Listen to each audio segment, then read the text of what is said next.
This is a pressed pork loin that I butterflied and I tapped a little bit. I used the old meat hammer on it, and kind of smoothed it out. I got a little problem here. It's got a little extra cut separation. So look, I just put a little tap of meat in there. No, not to worry. That's dill. Don't worry about that dill. All right, so real quick, I'm going to stuff this thing. So what we're going to do is we're going to lay out all these things. This is fresh spinach, and this is really actually very nice spinach.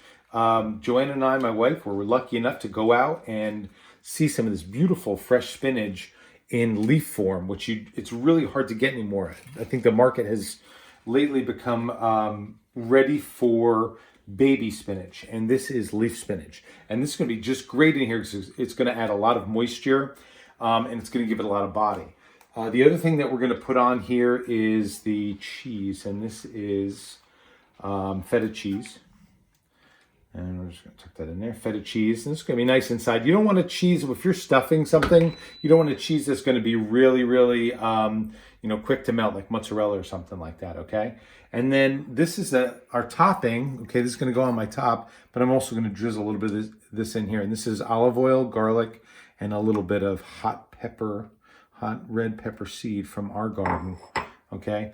And then I'm going to do this as beautifully as possible, but I'm just warning you, it might get ugly. So when you start, you kind of get a big pull on it and try to get all the air out of it that you can, okay? And as I go, I'm going to tuck this vegetable in, and at the end, I'm going to tuck even more. And at the ends, I can fix this too. I can tuck it in some more. I have to roll all the way around so that butterflied piece is now a stuffed piece of pork. And anything extra you have, you can just kind of stuff in there. Now, I'm using cotton string. And the first thing I want to do is get underneath it, tie a quick square knot, and I'll do a couple of these. Okay, do a couple square knots. And maybe even more than one, but that's okay. And the next thing you want to do is to start threading through, okay? And getting underneath, you got to get underneath the pork and draw that piece of string through it.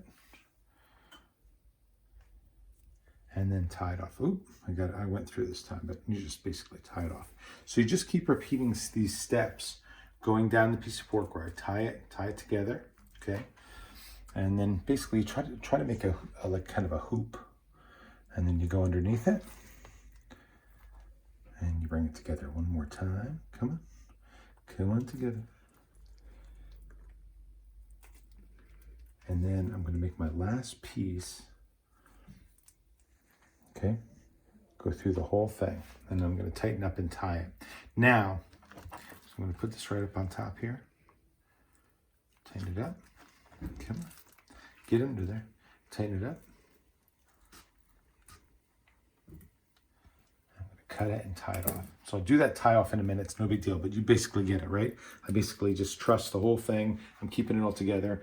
Then I'm going to do a quick rub of the same thing that I used inside. Okay, a little bit of this hot pepper, butter, and garlic, okay? And then as we bake it, a couple lemons, okay? And then I'm gonna coat it with some dill. And we're gonna roast that off. That's about an hour and a half or so.